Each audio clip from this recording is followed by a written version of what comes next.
Good morning.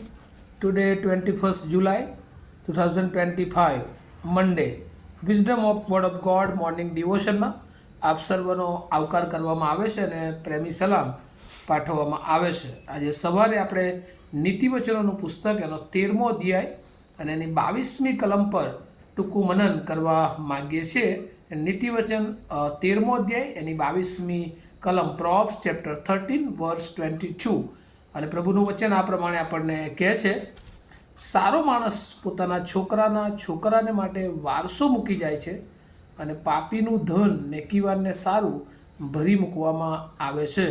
એના એ Bible પ્રમાણે a good man leaves on inheritance for his childrens children but a sinner's wealth is stored up for the righteous. Thank you, sorry.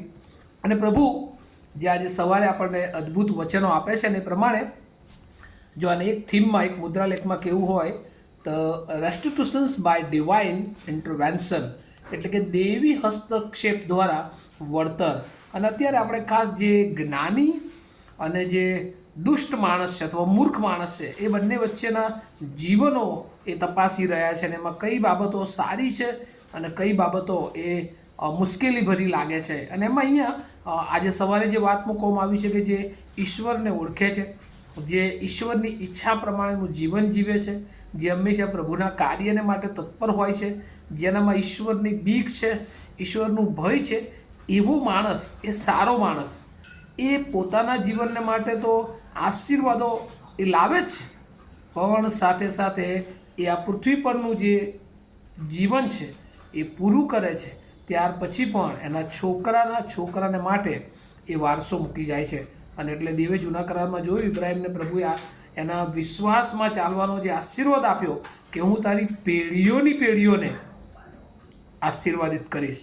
અને એટલે સારો માણસ એ હંમેશા દેવી દ્રષ્ટિમાં એ સારો વારસો એ મૂકી જાય છે, કારણ કે એના જીવનની જે ખાસ પ્રકારની લોકોની પર જે અસર છે એ અસર એના બાળકોને માટે પણ લોકોનું રહેશે. અને એટલે એનું જે સારું સ્ટેટસ છે, જે કેરેક્ટર છે, જે લાઈફ છે, એ હંમેશા એના બાળકોને એ એક સારું સ્ટેટસ આપીને જાય છે. હંમેશા એના બાળકો એ એના પિતા કે એના મા બાપની એ ઓળખ બની જત હોય છે. અને જ્યારે બીજી તરફ ત્યાં લખવામાં આવ્યું છે કે એ વારસામાં શું આપે છે, તો કહે છે કે એ દરેક પરિસ્થિતિમાં કેવી રીતે પ્રભુમાં ટકી રહેવું એ એના બાળકોને વારસામાં આપે છે, શીખવે છે. ફિલિપી 4 અધ્યાય એની 10થી 13મી કલમમાં પાઉલ પ્રેરિત પોતે પણ કહે છે કે હું તંગાસમાં રહેવાને શીખ્યો છું, તકલીફીઓ મુશ્કેલીઓમાં રહ્યો, પણ હું જાણું છું કે હું પ્રભુની સહાયથી બધું જ કરી શકું છું. એ શું બતાવે છે કે એ અગાઉ જ્યારે એ દુષ્ટતામાં હતો, અન્યાયી કામો કરતો હતો અને ત્યારે એ પોતાની જાતને બચાવી શકશે એની ગેરંટી નહોતી, પરંતુ હવે એ પ્રમાણે કહે છે કે પ્રભુની સહાયથી હું બધું જ કરી શકું છું. એ જ પ્રમાણે બીજો કોલમથી એનો 11મો અધ્યાય 23થી 33 કલમમાં એક આખું લિસ્ટ મૂક્યું છે કે પાઉલના જીવનમાં કઈ કઈ મુશ્કેલીઓ આવી, પણ એ બધી મુશ્કેલીઓમાંથી પ્રભુ એને બચાવે છે, એ ખાતરી આપે છે. અને આવું જીવન પાઉલ અત્યારે હાલ આપણે જોઈએ છે કે જીવત નથી શારીરિક રીતે, પણ બાઇબલમાં એ પાઉલ આજે પણ વારસાનો આશીર્વાદ એ આપણી સાથે બોલે છે.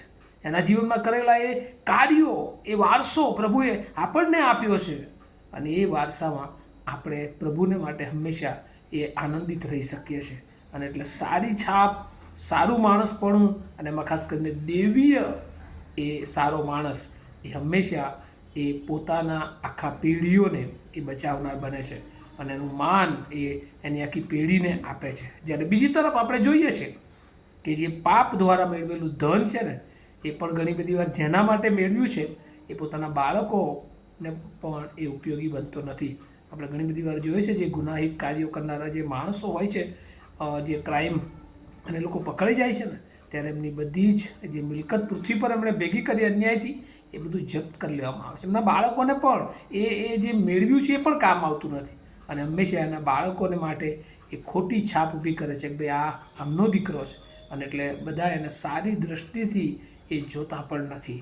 અને એટલે વહાલાઓ, આજે સવારે પ્રભુ આપણને પ્રમાણે કહે છે, આપણે દેવના માણસો છીએ, દેવનું કાર્ય કરીએ છીએ, ત્યારે આપણી છાપ કેવી છે, આપણું કેરેક્ટર કેવું છે, શું ઈશ્વર સાથેના એ સંબંધ એ વિશ્વાસમાં આપણે દ્રઢ છીએ, અને જો દ્રઢ છીએ તો એ વારસો પ્રભુ આપણને પૃથ્વી પર તો આશીર્વાદિત કરે છે, પણ આપણા બાળકોને માટે એ આશીર્વાદ લઈને આવે છે. અને એટલે આપણે હંમેશા એ સારું જીવન જીવીએ, નેકી ન્યાયનું જીવન જીવીએ, પ્રભુને ગમતું જીવન જીવીએ, અને વારસો આપણા બાળકોને પણ આપીએ, અને જેથી કરીને આપણે સેલ્ફ ડિસ્ટ્રક્શન, પોતાની જાતને તો બચાવીએ, પણ આખી પેઢીને એ બચાવી શકીએ છીએ. અને આજે સવારે જો કોઈક રીતે આપણે નમૂનો આપવામાં ચૂકી ગયા છીએ, આજે સવારે આપણા જીવનને પ્રભુની સાથે રાખીને તપાસીએ, અને આપણે આપણા જીવનને બીજાઓને માટે નમૂનાદાર બનાવીએ, કે જેથી કરીને આપણા નમૂનો દ્વારા આપણી મંડળી, આપણું વતન, એ આપણા લોકો, આપણા બાળકો એ આશીર્વાદિત થાય અને પ્રભુમાં વૃદ્ધિ પામતા જાય. વચનો સમજવાના માટે પ્રભુ એની બહુ કૃપા આપણ સર્વને આપો. પ્રાર્થના કરીએ. મારા જીવંત અને દયાળુ ઈશ્વર, સારો માણસ જે ઈશ્વરની દૃષ્ટિમાં સારું કામ કરે છે એ, અને નઠારો માણસ કે જે હંમેશા પાપ કરે છે, બંને આખરે શું મેળવે છે?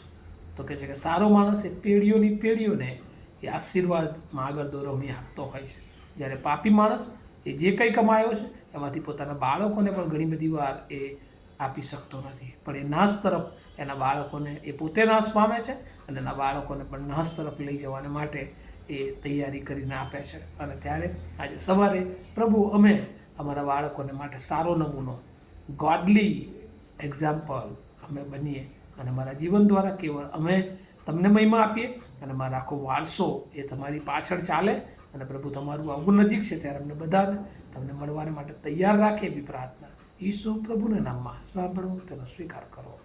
Amen. Thank you. All the best for all of you, and have a nice day to all of you. Thank you.